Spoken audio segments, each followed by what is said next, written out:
Hello दोस्तों, नमस्कार। आज हम लोग सिंगल फेज सीलिंग फैन के वाइंडिंग एवं कनेक्शन डायग्राम इससे संबंधित कुछ अन्य चीज़ों पर यहाँ पर डिटेल से जानेंगे। और वीडियो को शुरू करने से पहले यदि आप लोग चैनल पर नए हैं तो चैनल को सब्सक्राइब करें और यदि वीडियो पसंद आता है तो लाइक व शेयर करें। तो चलिए हम लोग देखिए, सबसे पहले इसके पार्ट के बारे में देख लेते हैं। देखेंगे यहाँ पर देखिए दो वाइंडिंग है, ये रनिंग वाइंडिंग है और ये ऑक्सिलरी वाइंडिंग।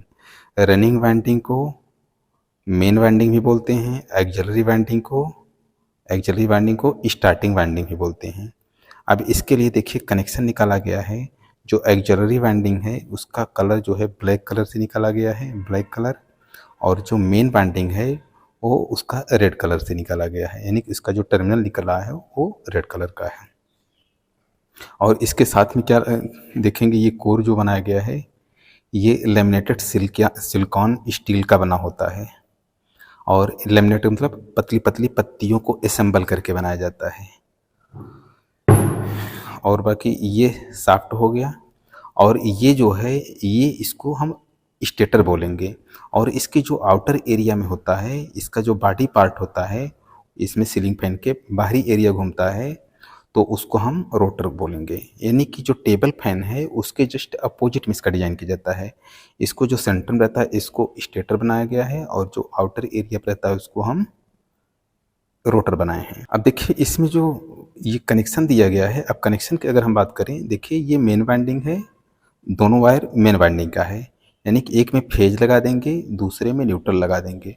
और इसमें एक में या तो फेज लगाइए या तो इसमें लगाइए, किसी एक में।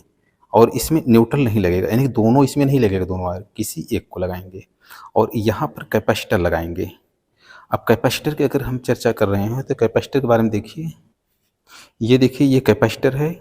ये कैपेसिटर 2.5 माइक्रोफैरड का, अक्सर तो सिंगल जो सीलिंग फैन होता है उसमें 2.5 माइक्रोफैरड का कैपेसिटर लगाया जाता है।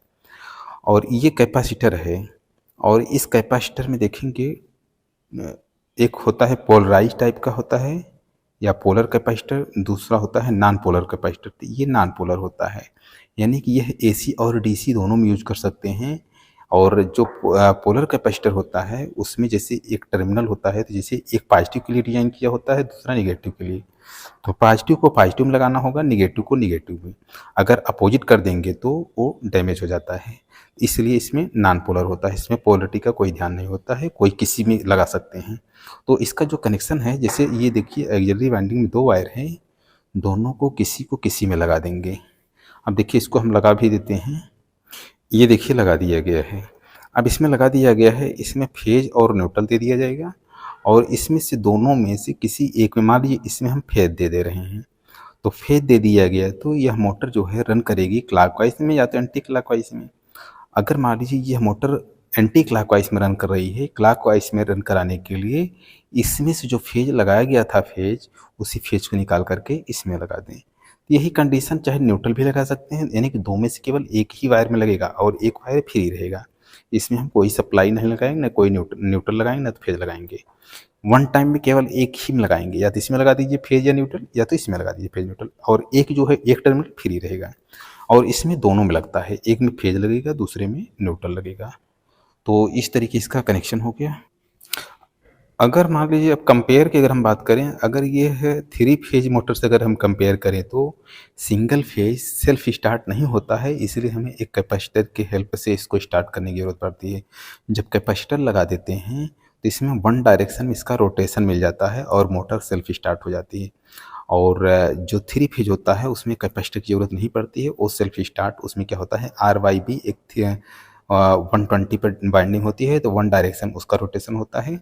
अगर 3 फेज का अगर हमें रोटेशन चेंज करना होगा तो किसी दो टर्मिनल, यानी 3 वायर है, 3 वायर में से किसी दो वायर को आपस में इंटरचेंज करते ही उसका रोटेशन जस्ट अपोजिट हो जाता है। लेकिन इसमें रोटेशन चेंज करने के लिए, जैसे मान लीजिए इसमें फेज लगा है तो इस फेज को निकाल करके इसमें लगा दीजिए, बस डायरेक्शन जस्ट अपोजिट हो जाएगा।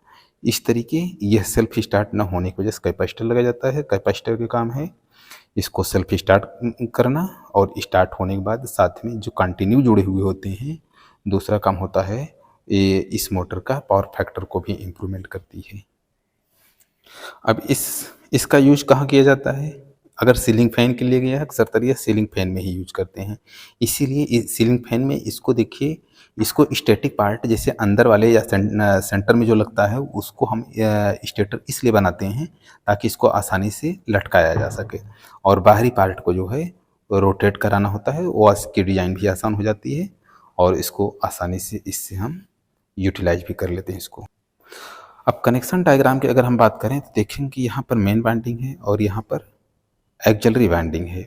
अगर मेन वाइंडिंग एक्सिलरी वाइंडिंग दोनों अगर हम अपोजिट कनेक्शन कर देते हैं, मान लीजिए इसको यहाँ पर जो एक्सिलरी वाइंडिंग है, एक्सिलरी की जगह अगर हम मेन वाइंडिंग लगा देंगे और इसको हम एक्सिलरी वाइंडिंग बना दें कनेक्शन के लिए, तो इसमें क्या है कि यह लोड नहीं लेगा। ऐसा इसलिए, तो जो मेन वाइंडिंग होता है वो मोटे वायर का बनाया जाता है, यानी कि इसका साइज ज़्यादा होता है, मोटे वायर के वाइंडिंग की जाती है, और जो एक्सिलरी वाइंडिंग होती है इसको हम पतले वायर से वाइंडिंग करते हैं। तो इसलिए इसमें करंट की वैल्यू कम होती है और इसमें करंट की वैल्यू ज़्यादा होती है, यानी कि यह ज़्यादा लोड ले सकता है और यह कम लोड के लिए डिज़ाइन किया जाता है। अगर इसको अपोजिट कर देंगे तो इसका जो है, अगर मान लीजिए मोटर रन करेगी तो यह लोड नहीं लेगी, अगर लेगी तो बहुत हल्की स्पीड से चलेगी, तो इसमें डिफेक्ट भी आ सकता है और ओवरहीटिंग होकर के यह फैन जल भी सकता है। और इसमें अगर मान लीजिए जो कैपेसिटर होता है, कैपेसिटर की डिज़ाइन भी जो है ये जैसे पतले गेज के है उसके अकॉर्डिंग किया जाता है, और जो मेन वाइंडिंग है, मेन वाइंडिंग में अगर हम करेंगे तो इससे जो है कैपेसिटर भी डैमेज हो सकता है।